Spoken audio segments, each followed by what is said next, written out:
Hello বন্ধুরা, আজকে আমি বানাবো একটা স্পেশাল খাবার, যেটা তোমরা কি বাড়িতে এর আগে বানিয়েছো?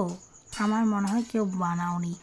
যদি বানিয়ে থাকো তাহলে প্লিজ কমেন্টে বলবে। তো বাদামটা আমি আগে কাঠখোলায় ভেজে নিলাম, দেখো।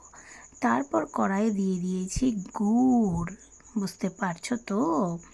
গুড়টা ভালো করে মানে রান্না করে নিতে হবে আর কি, কষিয়ে রান্না করে নিতে হবে, যে গুড়ের কালারটা কালো হয়ে যায়। তারপর ওখানে এই ভেজে রাখা বাদামটা দিয়ে দিব। ভেজে রাখা বাদামটা দিয়ে তারপর মিক্সড করে নেব, ভালো করে মিক্সড করে নেব, ভালো করে মিক্সড করে নেব।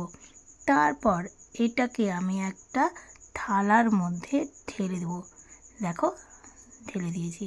তাহলে কি হয়ে গেল? এটা হয়ে গেল গুড় বাদাম, আমার ফেভারিট। কার কার ফেভারিট কমেন্ট